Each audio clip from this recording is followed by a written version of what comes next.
Good evening, ladies and gentlemen, and welcome one and all to.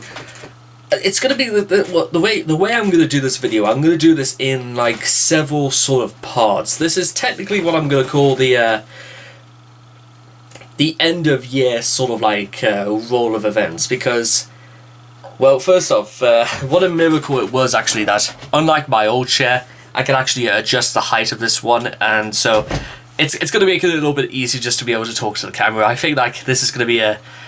And also, speaking of camera, this is actually the first time in about 5 months since I've actually had to use this camera for anything.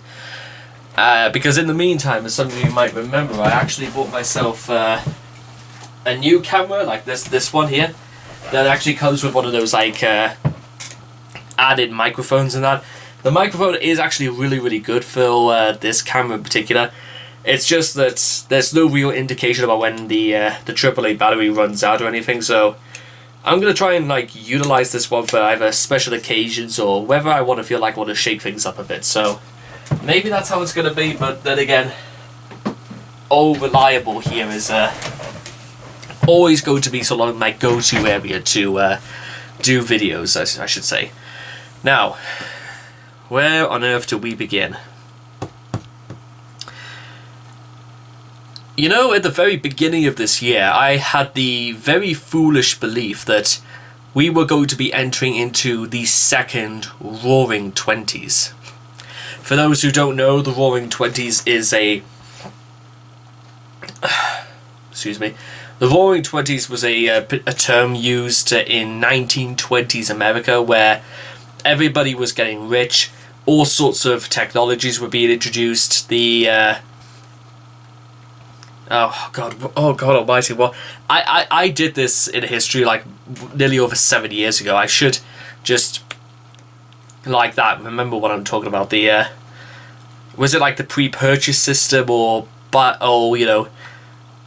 it now, pay back later, or stuff like that?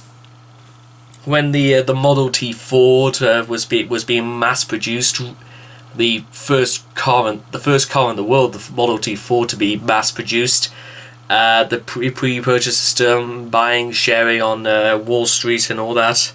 There's, if I've got any books whatsoever left on the Roaring Twenties America, then I'll make sure to go into it, because 100 years later, I, and maybe it's just a bit of naive optimism, had somewhat believed that as of the beginning of this year, everything would be coming up roses, and everything would be successful for just about everyone else, and provided anybody didn't do anything stupid, then everything was going to work out all right for everyone. However, it would appear as if life has some very different ideas, so to speak. The first one, and possibly one of the most important, is that it's nearly been a whole year since we lost Neil Peart, the legendary singer from Canadian rock group Rush. In many people's opinion, the single greatest rock drummer of all time. I'm really struggling to comprehend exactly how good he was, or that perhaps that statement is one of the most accurate things you're probably ever going to hear. I cannot knock Neil if I even tried. Because in the times I've been listening to Rush, I got to learn about the man's history. I learned how he called himself a Cinderella man. I heard about his times in London, and I think he went to New York. I'm pretty sure that's what like the Camera Eye was technically supposed to be about. You heard about his opinions about the falsehood of popular society, and what was, oh god, it was on Signals. It was Subdivisions, that's what it was.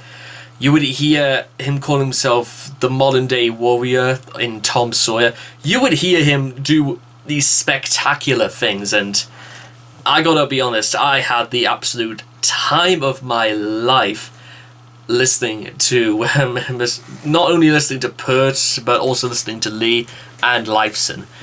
And it's been very nearly 2 years as well since I was first introduced to Rush in 2112. You don't forget stuff like that, and Neil Peart is the sort of man you just do not forget about, because there's very little to forget with his extensive catalogue, and there's going to be a very grand return to Rush, but I'm going to make a point about that later on, because I'm sort of like I'm skating around the bigger issue at this point, because, well, maybe we should just attack this subject head on. COVID-19. I'm not the first person who's ever going to be talking about it. I'm not going to be the last either. It's ironic, actually, that on the 20th of December 2019, that was actually my very last day working for the Royal Mail. It was sort of like just like a temporary sort of job as a mail sorter. The thing with that is that apparently, from what I've been told, is that was the exact same day where the trouble began in Wuhan, and it sort of escalated from there. But then again, from I'm pretty sure like the first time I ever heard it on the news was something like about either the 10th or the 14th of January. It was sort of like in the middle of January. I think just about a few days after Neil Peart had died, when I heard the news about this virus starting to spread like wildfire in China. I'll have to rattle my brain just a little bit more just to try and remember. I mean, it happened this year. You would have thought really that was the first thing that I should be able to remember instinctively.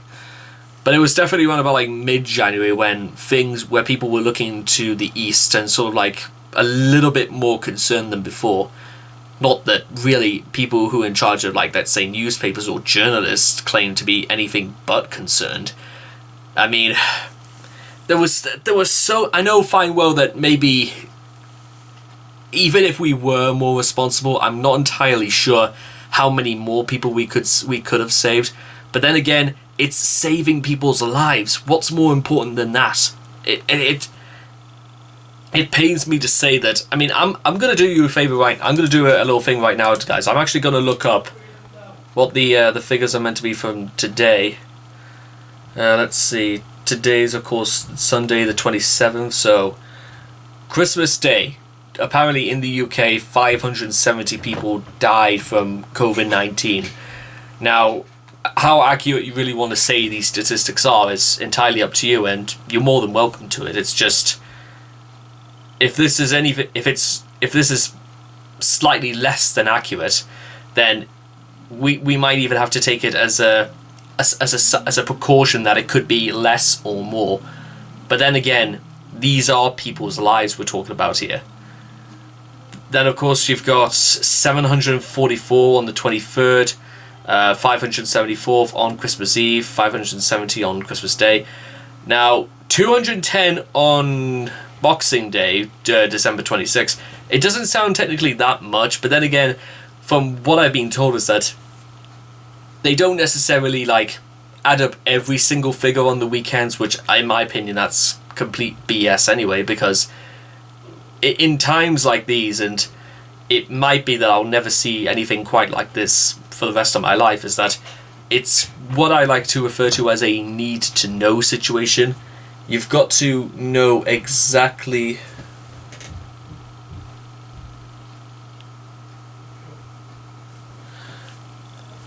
It's a need to know situation, and we've got to like really know exactly what's going on at this moment in time. I mean, here's the overall statistics for the UK as a whole. 2.26 million people have confirmed to have contracted the virus, and 70,405 people have died in this year, according to COVID. Since, they're saying that the first person to die of it was on the 9th of March, which it doesn't necessarily sound that inaccurate, to be honest, because it wasn't until like right about like the middle of March, where about like just under 200 people were dying, was when Boris Johnson made the announcement to basically go into lockdown, and we sort of like were in that position until around about like the 20th of June or something like that. However, if that was anything to go by, then I think it's fair to say that, I mean, a lot of people are, again, very, very critical as to representing exactly what benefits these lockdowns have caused, because from what is known is that the virus thrives in very, very cold environments. I mean, but then again, I'm not entirely sure how that could explain how all the way through April there were nearly over 1,000 people a day were dying, and this could really, that chain of events really sort of like continued until around about like the middle of May, where it's usually like springtime and the summer blooms pretty much towards the end of May anyway. So, but then of course by the time we got to October time, and even to this point, it might even be that this frequent chain, probably for the next at least 4.5 months, this deadly chain of events is only going to amount to more people.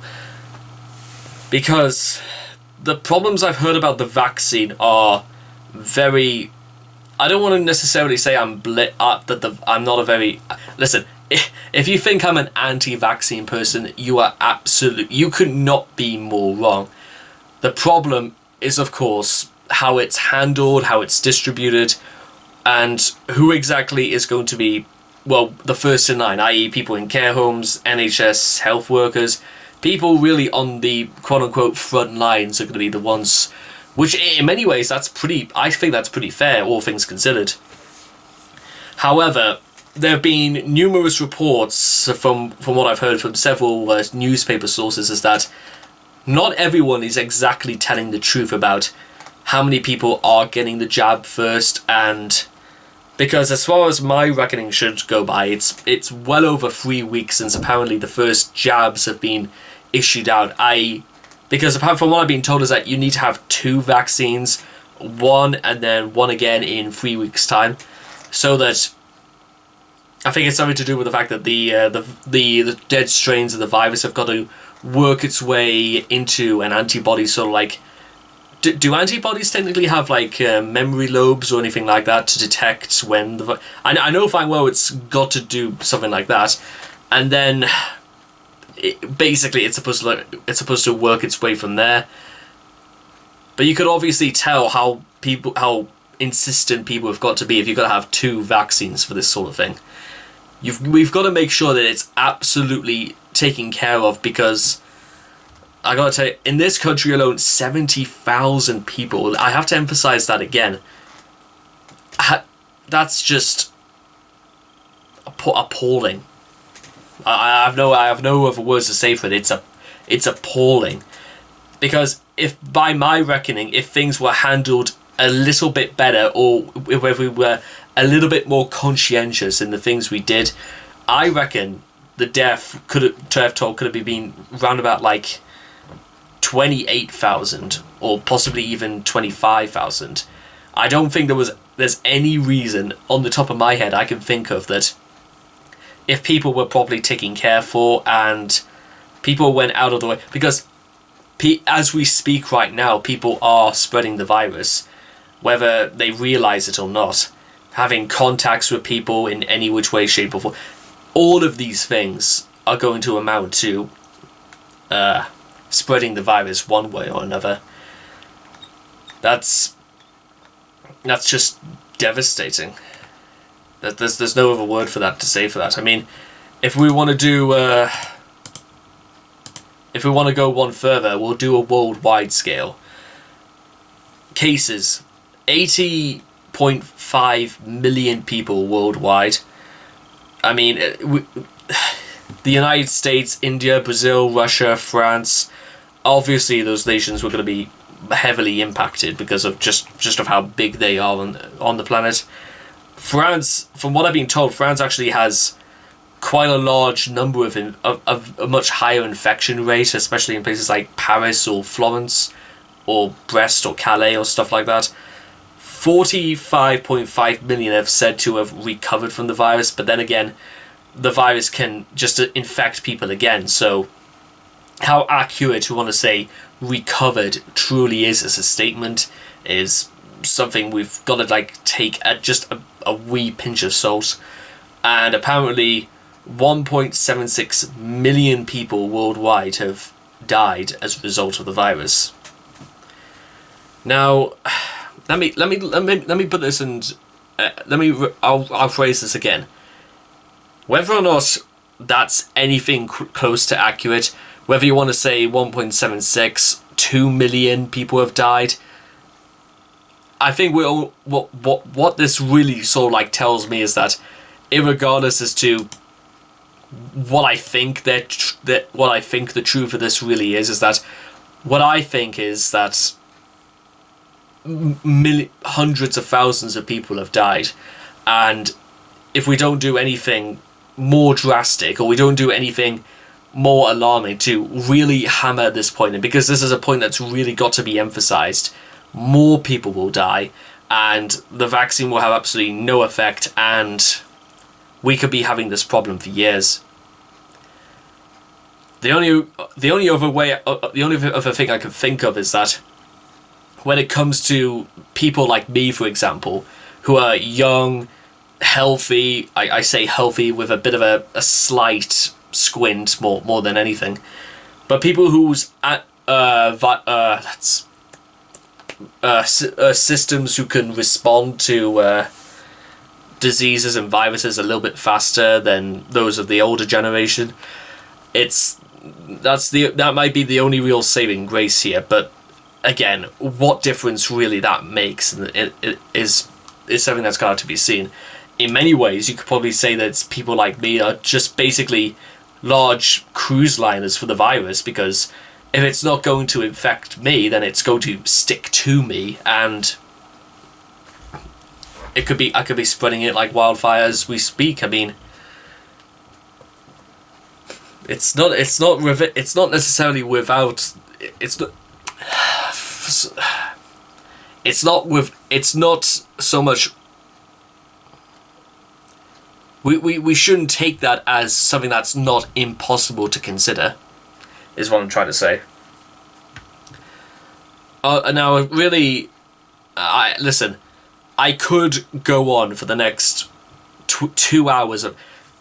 I'm actually what I'm gonna do, guys, and I've talked to my family about this, is that by the time everything's all over, and by whether I get laid off from work or whether or not I just decide I want to take a few days off or whatever happens, at some point I'm going to write a very extensive sort of biography about these events.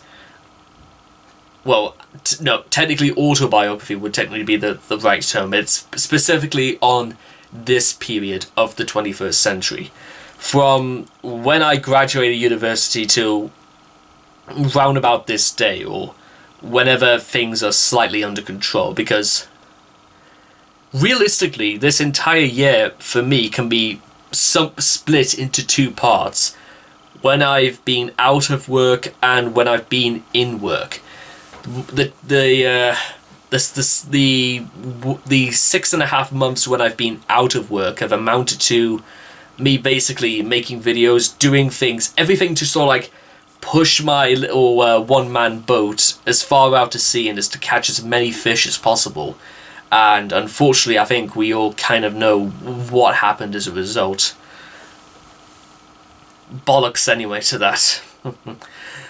Then there was the period when I was in work, and as of this date, I've been working for 21 weeks. Coming up on, I want to find out exactly what the date is that on Tuesday the 29th will be my 30th, my 22nd week in work, because I was given a break. I was given my first real break since Bank Holiday Monday back in September. Then again, if you really want to call that a break or not, it's entirely up to you. Thursday, I finished on Wednesday the 23rd, and I'll go back to work on the 29th. I'll have the Friday off because obviously that's the first. That's the first of 2021, and then I'll go back into work on the Saturday the 2nd.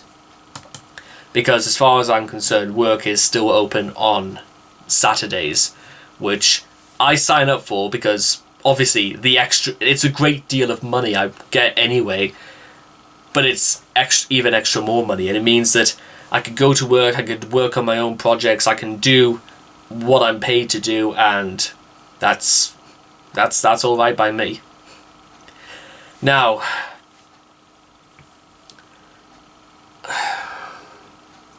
that's sort of like how I kind of like want to do. I'm gonna sort of like end the video a little bit here because I've more or less gotten everything I wanted to say for this first part.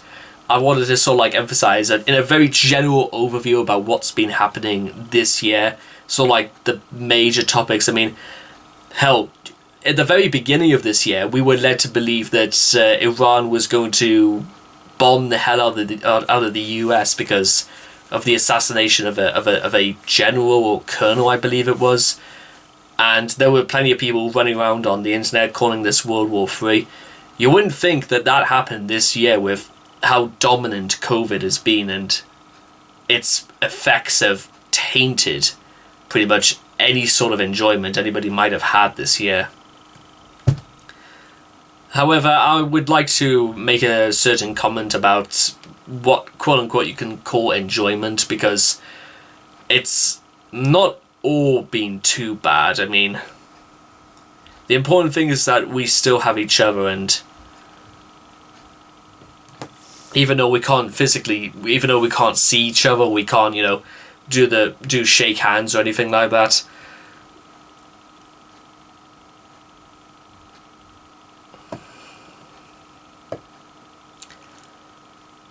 I'll come back in part 2 in a maybe about I'll do part 2 either tomorrow or maybe after I've done my first little shift at work.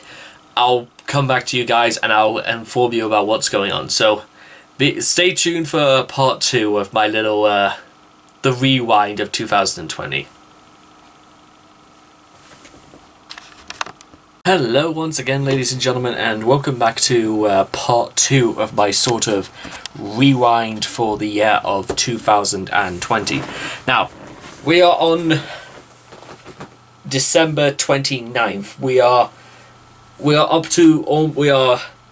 just under 4 hours away from the penultimate day of the year. Now, one of the things very important, I mean, I just want to give you guys a little bit of an just sort of like go over some of like the general sort of like ideas that have been more or less very occurring throughout this year, for me at least anyway.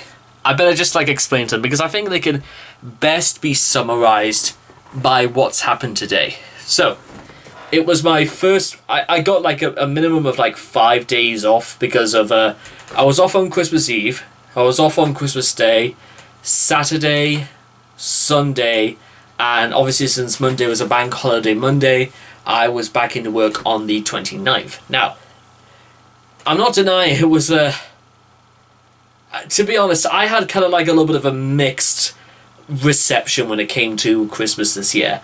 If somebody, my dad actually asked me 2 days ago whether or not I had enjoyed Christmas and whether or not I enjoyed my time off. Honestly, I said yes I did, but in here, no, I didn't. And guys, listen, it's nothing to do with the presents, it's nothing to do with the food. The food, I cannot applaud my mother enough for the food she managed to prepare, because I think it's just, she really does go out of her way, and far too often on times, but it is what it is, you know what I'm saying? It's not the fact that for nearly 3 whole days straight during my time off I had to go to Mass. I don't even have a problem going to Mass because I get to read when I'm at Mass, and I've been doing that since, since like about like June, July of 2019. I've been basically doing that very second year in a row I've managed to do the Christmas readings and all that. I did it on Christmas Eve last year and I did it on Christmas Day this year. I can certainly add that to the list. Now, and again, the presents I got and the things I got from my family, I think everyone was very happy with each other. We can't even. And if for no other reason, then we drank pretty big on Christmas Day, so it meant that any and all grievances we had could be put off for at least a good couple of days anyway. So Christmas Day was very, very good. I can't argue with that. But then towards sort of like the ending of Christmas Day, things started to sort of like, I don't want to say go wrong, it just sort of like things happened sort of like almost all at once. I went to bed quite early that evening. I think I was asleep by something about like 7 o'clock in the evening. It was one of the earliest times I think I've ever went to sleep. And I think the only other time I think I went to bed any earlier than that would either have to be but when me and my family had just got back from the Caribbean back in the beginning of 2016, or possibly when I was either 3, 4, 5 years old or something like that. That has got to be. That's quite an accomplishment right there. Oh boy, nearly 20 years later, and I still go to bed at something like 7 o'clock, because I make no mistake, I drank quite big in that. And the only reason I didn't drink any more stayed up any later to drink more is because I've got respect for my liver. That's if for no other reason, then that's the deal.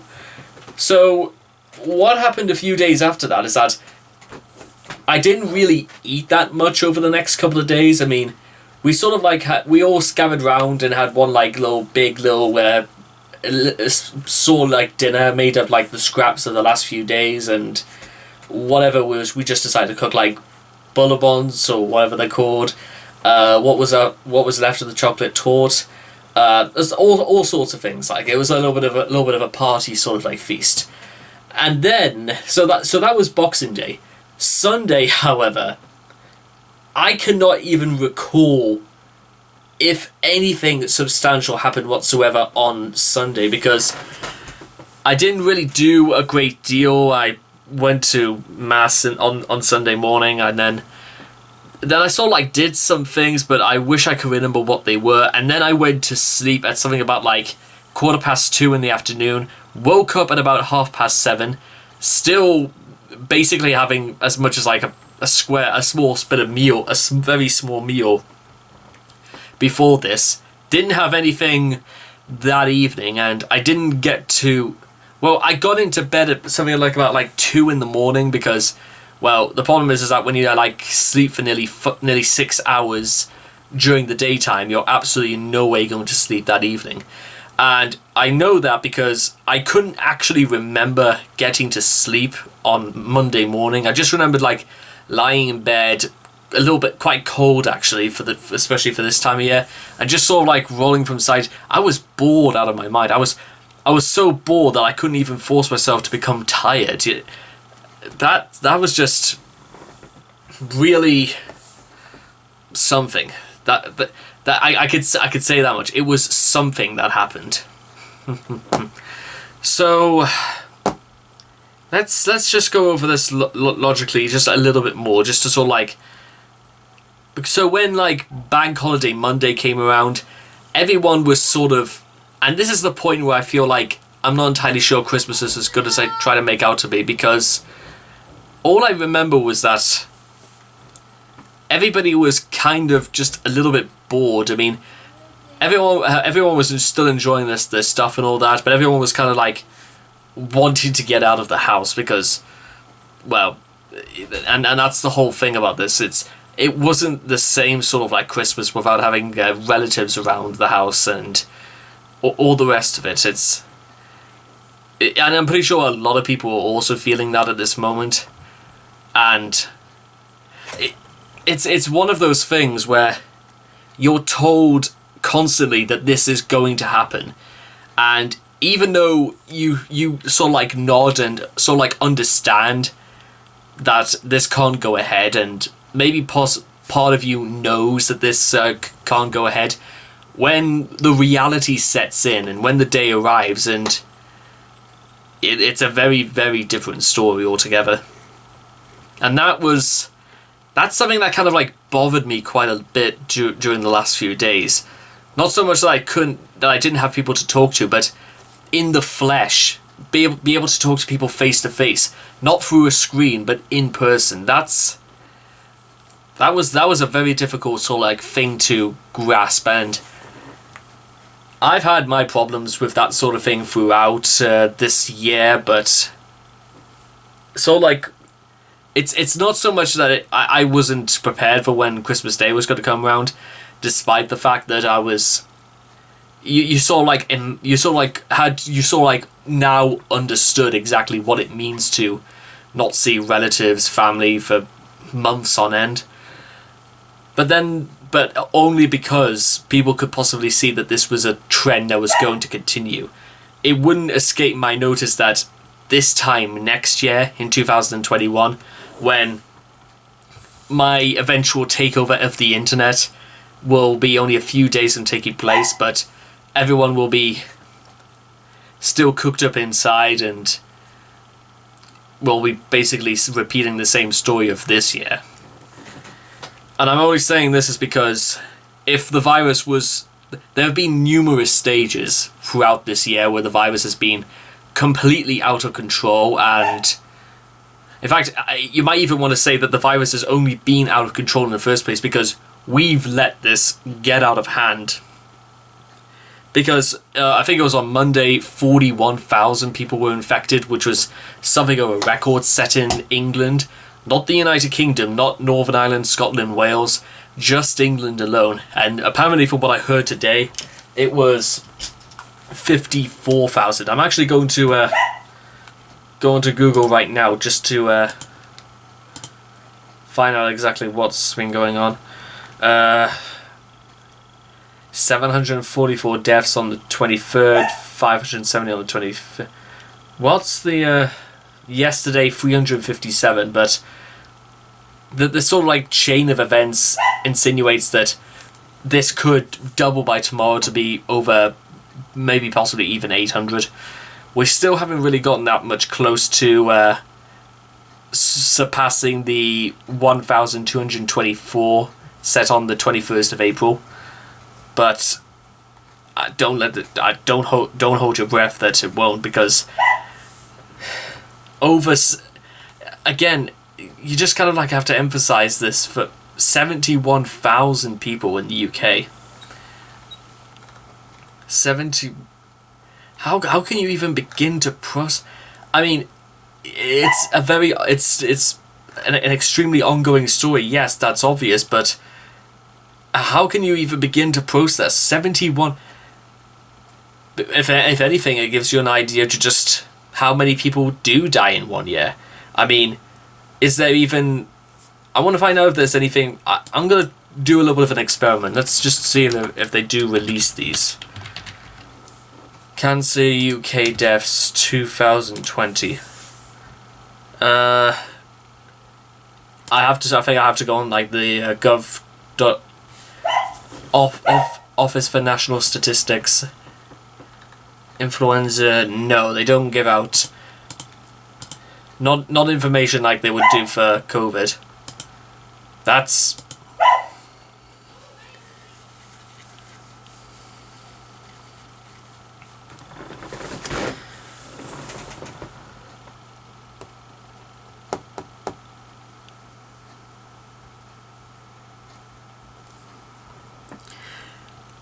So sort of like here's how all of this is sort of like relevant to what my first day at work was like back today. It started with me literally doing everything in my power to put off the inevitable literally as much as possible. I could already foresee that my time at work was going back to work after only about a few days was going to be a lousy experience, because I foresee obviously that a lot of people would still be off work because they got extra time because of, maybe family and all that, and goodness knows what else could be the case. And by the time I got into work at something like about 8:45 or something like that, apparently a metro had to be terminated. for whatever reason, they never give you a reason why these things happen. So, by the time I get to work, it was about as dismal as you could put. There was about like 9 people in total who actually got into work because of whatever reasons. I'm not going to start asking why or what were the logistics of people getting more time off work and that. Like, I'm not going to get into all that sort of thing. It's just kind of a bit boring. But then for like the first couple of hours when I was at work, up until my lunch hour, I was so cold. I kept my jacket on. Because I wear like two masks when I'm on the metro, so I just keep those on, and I was still shivering. I was still freezing cold, and I just had to just do everything in my power to just keep as much of the warmth inside as I could. Meanwhile, by the time lunch came around, and I somehow I managed to like finish my lunch quite early, and then because usually I get like about an hour for lunch, but for whatever reason, and I will be interested to see if I do this tomorrow. I decided to only have half an hour for lunch this time. So I went back down to my spot at 1 o'clock, got back on the job, and the hours, they sort of like flew, and then then they dragged a little bit. But I felt as if like, nearly bit my tongue, that I got quite a bit done that day, and it's reassuring somewhat when all is said and done, you can do, and that's sort of like. Almost like this year in a nutshell is that in spite of everything, things that you cannot control and things that are obviously going to hinder your performance, let's say, it's outstanding that even in the worst of circumstances, you can get far more done when you just decide to get on with it. So that's sort of like almost like this year rolled up into one day, is that in spite of everything, there were still things that I was perfectly capable of doing. And if that wasn't enough, there's the question of what I'm going to take away from this year and what I'm going to put into next year. So make sure to stay tuned for like the third part, and I'll explain why. And it's because of this that I'm going to have to actually put this video off until probably New Year's Eve, because there is a lot of things I need to talk to you about and a lot of things I need to discuss for New Year's Eve. And here we are, ladies and gentlemen. We are up to the final sort of like part of the message, and usually like what happens when it comes to me making videos on New Year's Eve, the first thing I would always do is for the last 3 years now, I would always take a little shot of outside to say, there it is, ladies and gentlemen, the sun is going to go down for the final time this year. Unfortunately, I was at work at the time, and also not to diss work or anything like that, the views are not particularly, unless of course you like looking out over a Holland and Wolf crane over the River Tyne and a bunch of shipyards on the quay, then it's sadly not the most interesting of sights in the world. So that's the only reason why I need to like put my chair a little bit higher. 1 second. Ah, that's much better. So the time has come at last, ladies and gentlemen. Showtime is going to be taking place within just over 4 hours from now. Now, this is the important point about all of this, ladies and gentlemen. Why I've wanted to like conceal everything up until right now, what I'm about to tell you. Because we've discussed what's happened in the past, we've discussed what's happened in the present, and now we're about to discuss what's going to happen in the future. In just 1 year, ladies and gentlemen, well, it might be a year, it might be a give or take a few days. I originally sort of like wanted to make my big announcement of my return on the 7th of January 2022, because it's the day after the Epiphany. But I think with the way things are sort of like looking at the moment, I think it'll be a little bit more, let's call it my thing, if things were, I mean, if I if things are not ready, obviously, by this time next year, then I won't put out anything. One of the things I've sort of like learned from the 2 years I've been doing YouTube is that I've got to raise my standards, and sometimes in doing that, you've got to put things on delay. You've got to prioritize things a bit better, and you hone in your craft. And that's what I'm gonna do for that. That's why my return, when it happens this time next year, is going to be a lot different from the person you're seeing right in front of you. I've got to, and I think I might have said this in the previous section, but I said we've got to learn from the mistakes we've made this year. And one of those things is that even if a small problem arises somewhere, it's not necessarily something to be taken lightly. If we see to it and if we deal with it in the best way we can, then it will avert a very big problem much later down the road. I'm pretty sure a lot of people can definitely sort of agree with me on this standpoint, because for those who don't know, in the UK, in the last 2 days, nearly 2,000 people have died. I don't even think close to 1,000 people died on the first day of the Blitz. I'm genuinely not sure about that, but I think it's safe to say at this point that this is at this, I guess you could say, almost just as big, if not bigger, a threat than the Blitz. Because you know what's quite interesting, and this is something I learned from my dad about a couple of months ago, is that during the year 1940, I think it was some propaganda minister for Churchill was sort of like having to not so much like say to the people of Brighton, where if Operation Sea Lion went according to plan, then the Nazis would definitely have invaded, but they had to sort of like tell them that everything was fine, even though only across the channel the Nazis were starting to advance, you might say. However, 80 years later, we have to acknowledge the fact that this is not 1940 anymore, because I think like the discussion was about how much of the information we're being told about the number of cases per day or how many deaths per day, how accurate that truly is. However, you don't just write in nearly 1,000 people die in one day as a scare if it was not true, because you're gonna have to present some very strong evidence. And with the way the figures have been for the last couple of days, where there hasn't been like one occasion in like the last 4 days where it's dropped below 40,000, and over the last 2 days the infections have been 50,000 or 56,000 people a day. That's nearly close to 250,000 this week have been confirmed to have been infected. Think about that, ladies and gentlemen. 250,000 people. I believe Birmingham is supposed to have a population of around about, is it meant to be about like 6 million or possibly, I'd imagine it's something like 8 million, because I know Birmingham's quite a large city on its own. And if you don't want to count places like Aston Villa or West Bromwich, then possibly it's even greater if you do want to include those. But imagine what it's like if in a couple of weeks' time, the equivalent to the whole of Birmingham could have been infected in basically a week. It's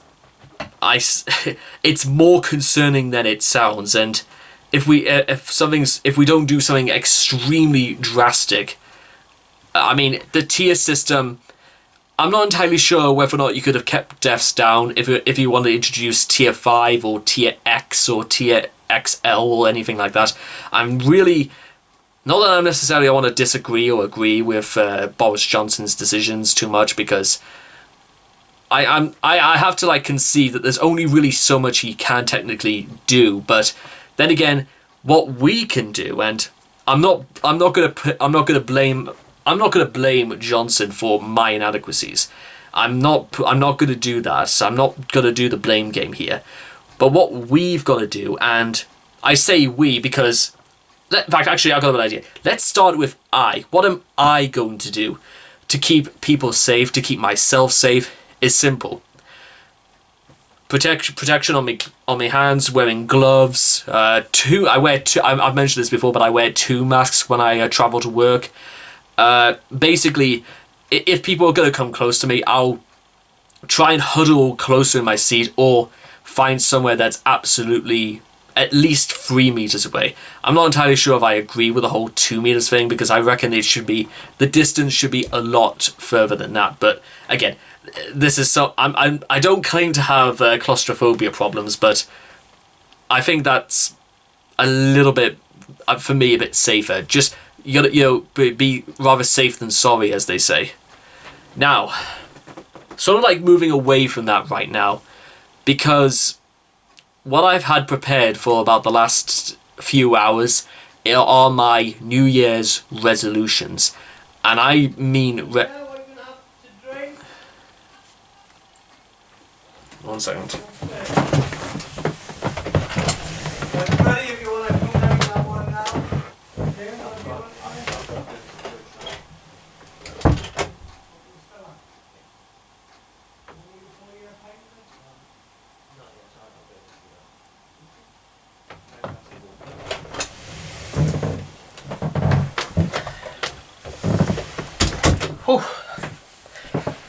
So, sorry about that, ladies and gentlemen. So, where was I?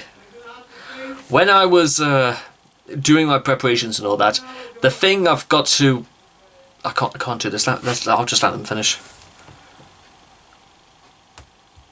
Okay, right. That's that taken care of. So, getting back to what I was saying is that I'm actually not going to show my resolutions to...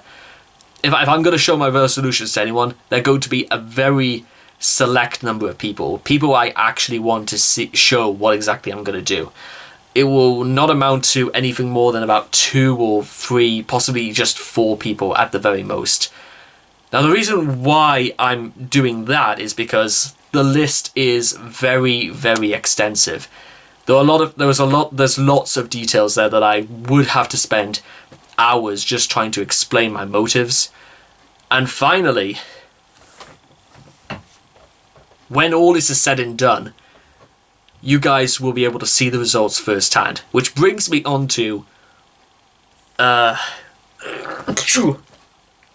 me, about why I'm doing this in the first place and why I won't be making a return until the year 2022.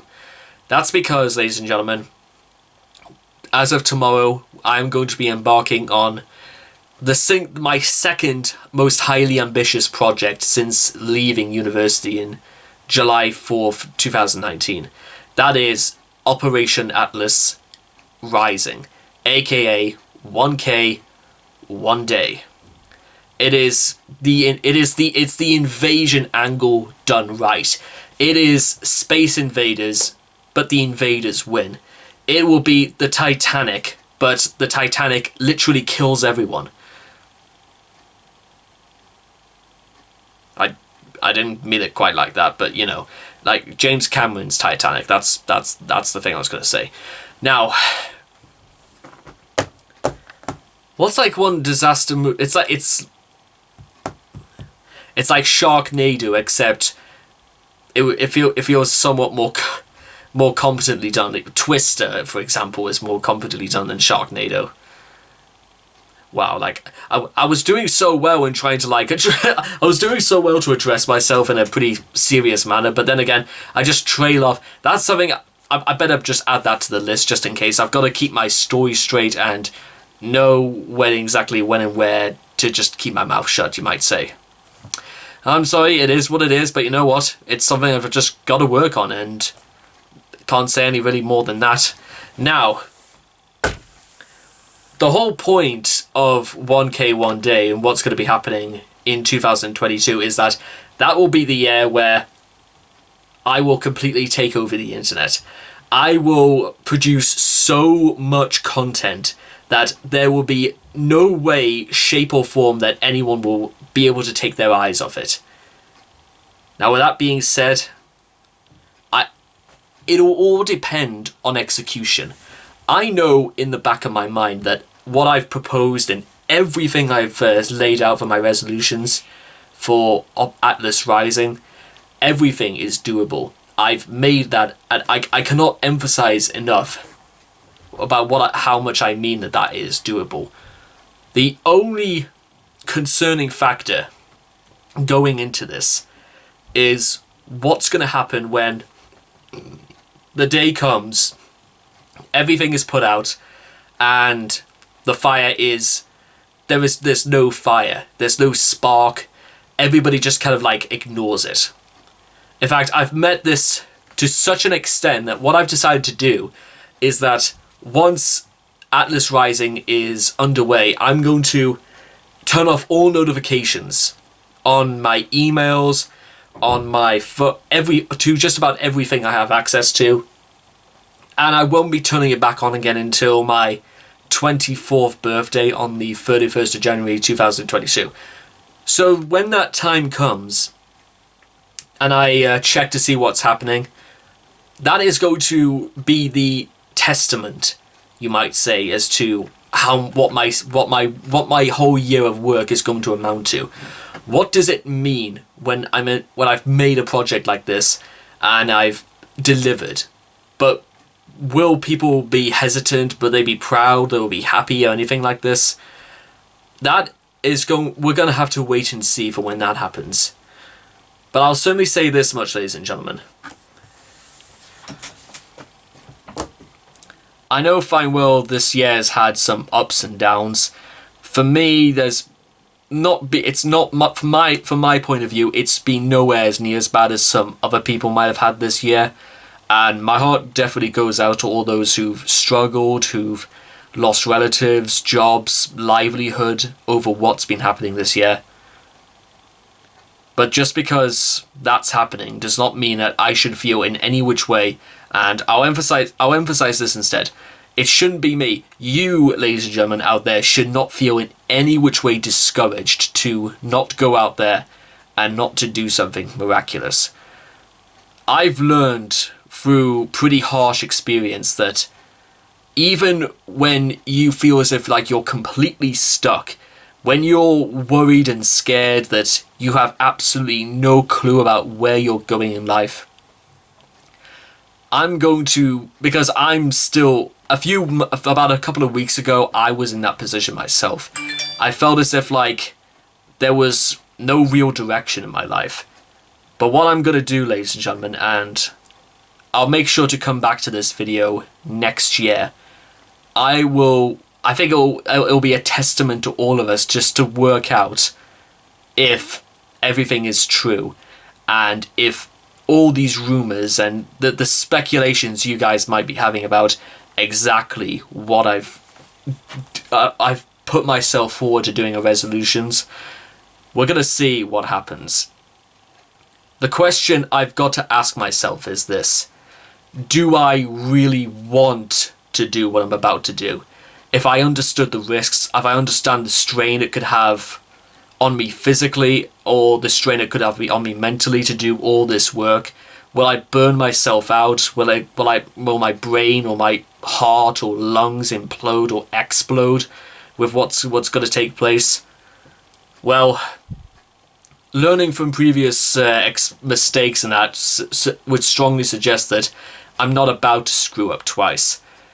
As of right now, my conscience is perfectly clear. I'm going to demand that I make this work. And with all that being said and done, ladies and gentlemen, Operation Atlas Rising officially begins. Showtime, ladies and gentlemen. Showtime. I will see you all this time next year. You may want to get a timer up. You're going to be in for a wild ride.